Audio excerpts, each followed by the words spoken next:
Now, personally, this seems like a Delilah bluff to me, as we have a little bit of Deus Ex Vox Machina. While before I thought that maybe Marisha would play a stopgap character, the way things are going now, it doesn't look like it. And if that's the case, then maybe she'll be rezzed within the next, I don't know, 3 to 5 episodes, possibly even next episode in 2 weeks. How's it going, guys? Welcome back to Fraud on the Telly. In today's video, we're breaking down everything that happened in Critical Role Campaign 3, episode 35.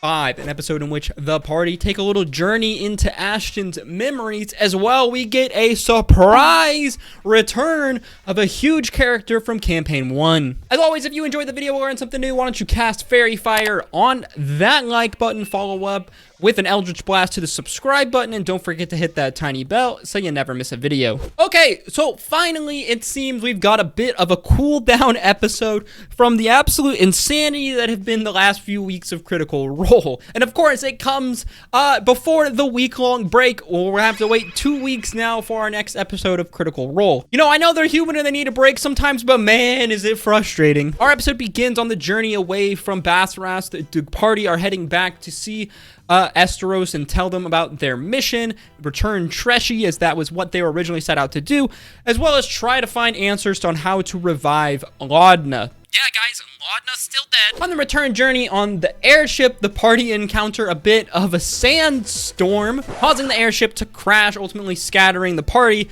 But eventually they all get back together, fix the ship, and continually making their way on their journey. Along the way, Imogen sends a message to Keyleth, our girl Kiki of the Air Ashari, asking basically for some help. She tells them that she is currently in Vasselheim. I wonder what she's up to there, finishing some business, but she can meet up with them later. All they need is a tree. Now, we're going to get more into this later, but this is kind of a moment and an instance that a lot of people in the fan base have been super excited for, and also at the same time super nervous for, as a lot of people have been wary about the implementation of other characters from other campaigns, especially ones so powerful like in Campaign 1 that could potentially solve the problems of Campaign 3, but we're getting ahead of ourselves here. Eventually, the party land, touching down safely. They go meet up with Daddy Esteros, dropping all the lore for him, explaining all of the situations, what's going on with Ruidus, what's going on with the Paragon's Call, everything. Along the way, Orem reveals some information about the death of his husband. Apparently, they tried to revive his husband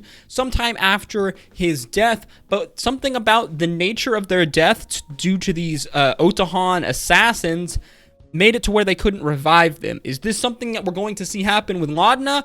Only time will tell. Ashton asked Imogen and FCG if they will dig around in his memories and try to find some answers, as there's just so much that Ashton still does not know about their backstory, things that could be revealed and give us some information, possibly on what's going on with Gianna Hexam, the Dunamancy trade, Ruidus, everything. The cast made mega bank in this episode from delivering Treshy to basically the quest holders. I think in total they got like 19K, 20K worth of money, which is going to go a long way potentially in the resurrection of Laudna. Imogen and FCG later dive into Ashton's memory. Some really weird stuff is going on in Ashton's mind, though, as when they go into the memory, suddenly the two get separated. FCG finds himself trapped in some kind of weird bubble. This whole scene was really confusing. Also, Imogen gets bombarded with, I guess, a ton of possibilities of where Ashton's life could lead to. This very much has something to do with the Dunamancy, as it is often referred to as a node of possibility. It has kind of time travel-esque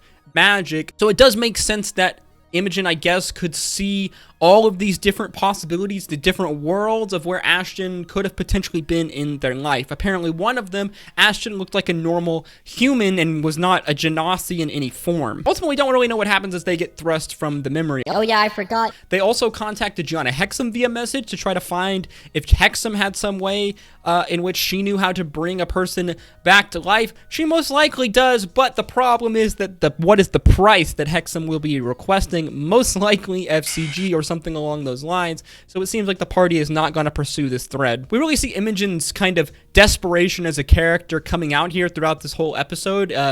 this really reinforces kind of the strength between Imogen and Laudna's relationship. Good role play by Laura, by the way. Delilah responds saying, do whatever it takes. It won't be long now. We are fading, and I will take her with me. Now, personally, this seems like a Delilah bluff to me. We can't believe anything that comes out of this character's mouth, considering her track record. So I'm not really sure what to take from this. I would be skeptical, though. I think that Delilah could bring Laudna back in some way. Maybe not as the FCG cast the spell Gentle Repose to try to prevent her from coming undead. We really just don't know. It's just going to be a matter of time, I guess. Now it's time for the elephant in the room, or should I say the Kiki in the room, as we have a little bit of Deus Ex Vox Machina that occurs in this episode, as our episode cliffhangers with the arrival of Keyleth. Seems like Keyleth's still a little confused on what exactly is going on. We don't know if Keyleth recognizes Laudna as the body that was hanging from the sun tree all those years ago when Keyleth was a younger lady. We just don't know. Ultimately, though, Keyleth decides that if she is important, if she is linked to Whitestone, then there's only one place that we can go to try to fix this problem, as she reopens the tree, and we get our first glimpse of Whitestone in Campaign 3. How's it going, guys? We interrupt this video for just a brief moment, just because I want to let you all know that these videos are made possible by you all. Yes, you. By liking, commenting, subscribing, sharing the video, or going on my Patreon as well if you want to help support me. Why don't you go check out our second project channel, Dr. Novus. If you enjoy the strange, spooky, and the unexplained and storytelling format, then Dr. Novus is the channel for you. New videos every Friday, so why don't you go check it out. Let's get back to the video, shall we? So many questions, so little answers, and I can already see the uproar in the Critical Role fan base happening. And we talked about this in our last video a bit, but a lot of people are very wary about the reintroduction of other campaign figures, members of other parties into this campaign, specifically for the solving of problems. Now, I love to see Keyleth. I love to see when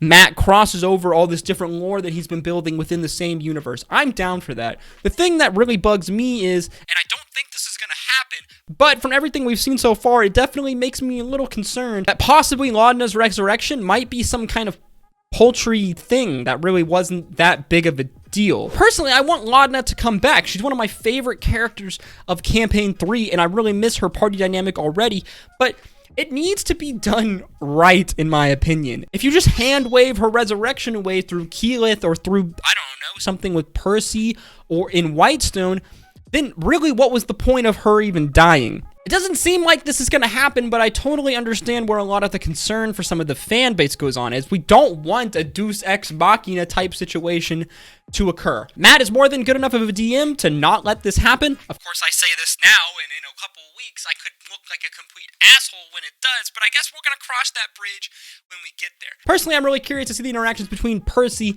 Vex'ahlia, Keyleth, all of these characters, considering who Laudna is, and the fact that Delilah Briarwood is inside Laudna's head, and we really know how much Percy, Vex, and Keyleth hate Delilah Briarwood. Will Vex and Percy be down with basically having Delilah's vessel, her human vessel in a way, resurrected?